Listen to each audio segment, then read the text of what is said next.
Hello. അപ്പോൾ നിങ്ങൾക്കാരെങ്കിലും എൻ്റെ ഈ ഒരു സ്വഭാവമുണ്ടോ? നമ്മുടെ ആ ഒരു വിശേഷപ്പെട്ട ദിവസങ്ങൾ അല്ലെങ്കിൽ നമ്മുടെ ജീവിതത്തിൽ നമ്മൾ ആഘോഷിച്ച അല്ലെങ്കിൽ അനുഗ്രഹീത നിമിഷങ്ങളെല്ലാം ഓർമ്മകളാക്കിയതുപോലെ നമ്മളെല്ലാവരും തന്നെ ആൽബങ്ങൾ ഉണ്ടാക്കും. ശരിയാണ്. പക്ഷേ ആൽബങ്ങളെടുത്ത് നോക്കുന്നവർ വളരെ കുറവായിരിക്കില്ലേ? അതും പ്രത്യേകിച്ച് അതേ ദിവസങ്ങൾ വീണ്ടും എല്ലാ വർഷങ്ങളിലും വരുമ്പോൾ ഞാൻ അങ്ങനെയാണ് കേട്ടോ. എല്ലാ വർഷവും ഞാൻ ഇതുപോലെ മക്കളുടെ മാമോദീസയാണെങ്കിലും ഇപ്പോൾ ഹോളി കമ്മ്യൂണിയൻ ആണെങ്കിലും ഒരു ബർത്ത്ഡേ ആണെങ്കിലൊക്കെ പഴയ ഓർമ്മകൾ ഒരുപാട് പ്രാധാന്യം കൊടുക്കുന്ന ഒരാളാണ് കേട്ടോ ഞാൻ. എത്ര പേര് ഇങ്ങനെയുണ്ടെന്ന് എനിക്കറിയില്ല. എല്ലാവരും ഇപ്പോഴുള്ള ഫോട്ടോസ് ഇടും. അങ്ങനെയാണ് ഞാൻ കൂടുതൽ കണ്ടിട്ടുള്ളത്. ഞാൻ അങ്ങനെയല്ല. എൻ്റെ വാട്സപ്പ് സ്റ്റാറ്റസും ഫേസ്ബുക്കിലും ഒക്കെ കാണുന്നവർക്കറിയാം. ഞാൻ ഒപ്പം തന്നെ പഴയ ഓർമ്മകളെയും കൂടെ തന്നെ കൊണ്ടു നടക്കാറുണ്ട്. അത് എന്തിനാണെന്ന് ചോദിച്ചാൽ നമ്മൾ അവിടെ അന്ന് എങ്ങനെയായിരുന്നു, ഇന്ന് എന്തോരം എത്തി, നമ്മുടെ അന്നത്തെ ആഘോഷങ്ങളും ഇന്നത്തെ ആഘോഷങ്ങളും അല്ലെങ്കിൽ അന്നത്തെ കുഞ്ഞും ഇന്നത്തെ കുഞ്ഞും അങ്ങനെ ആ ഒരു ഇതിന് വേണ്ടിയിട്ടാണ് ദൈവം തന്ന ഓരോ നിമിഷങ്ങളുടെ അനുഗ്രഹങ്ങളാണ് നമ്മളതിലൂടെ ഞാൻ എന്നും തന്നെ ദൈവത്തെ സ്തുതിക്കുന്നത്. അപ്പോൾ ഞാനിത് പറയാൻ കാരണം നമ്മുടെ ജോഫ്കുട്ടൻ്റെ മാമോദീസായുടെ ആനിവേഴ്സറി ആയിരുന്നു കേട്ടോ ഈ കഴിഞ്ഞ ഏപ്രിൽ 23 അപ്പോൾ ആ ദിവസമാണ് മോൻ 9 വർഷം മുമ്പ് മാമോദീസ എന്ന വിശുദ്ധമായ കൂദാശ സ്വീകരിച്ച്, അല്ലെങ്കിൽ ക്രൈസ്തവർക്ക് ഏറ്റവും പ്രധാനപ്പെട്ട ഏറ്റവും പരമപ്രധാനമായ കൂദാശിയാണ് മാമോദീസ.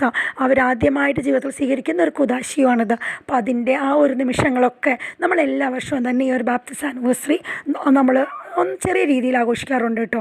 ഈ വർഷം മുതലാണ് ഇതുപോലെ കേക്കും അല്ലെങ്കിൽ ഇതുപോലെ ഡെക്കോറൊക്കെ ഇട്ട് തുടങ്ങിയത്. എല്ലാ വർഷവും ഞാൻ ഇതുപോലെ അവരുടെ ബാപ്റ്റിസം ഉടുപ്പൊക്കെ എടുത്ത് ഒന്ന് വെയിലത്ത് വയ്ക്കും. അതുപോലെ തന്നെ ആൽബം എടുത്ത് നോക്കും.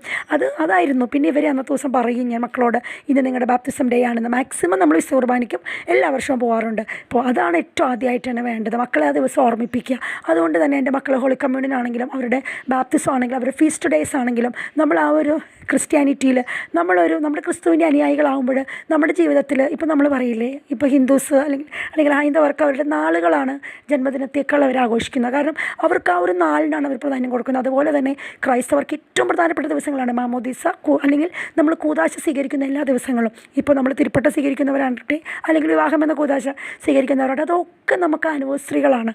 ആ ദിവസങ്ങളൊക്കെ നമ്മൾ ആഘോഷിക്കണം, ആഘോഷിച്ച് തന്നെ പോകണം. പക്ഷേ നമ്മുടെ ഇവിടെ കണ്ടുവരുന്ന ജന്മദിനവും ആനിവേഴ്സറി മാത്രമാണ്. അതെല്ലാവരും ആഘോഷിക്കുന്നു, നമ്മളും ആഘോഷിക്കുന്നു. പക്ഷേ നമ്മൾ ഡിഫറൻ്റ് ആയിട്ട് നമ്മുടെ മക്കൾക്ക് എത്ര പേർക്ക് അറിയാൻ പറ്റും അവരുടെ മാമോദീസ ഡേറ്റ് എന്നാണെന്നും അവരുടെ ഹോളി കമ്മ്യൂണിയൻ ഡേറ്റ് എന്നാണെന്നും. നമ്മളിതുപോലെ ഓർക്കുകയൊക്കെ ചെയ്യുമ്പോഴാണ് നമുക്കത് എന്നും നമ്മുടെ മക്കൾ ഓർക്കുകയുള്ളൂ. ഇപ്പോൾ എൻ്റെ 2 മക്കളും 2 പേരുടെ അവർക്കറിയാം കേട്ടോ.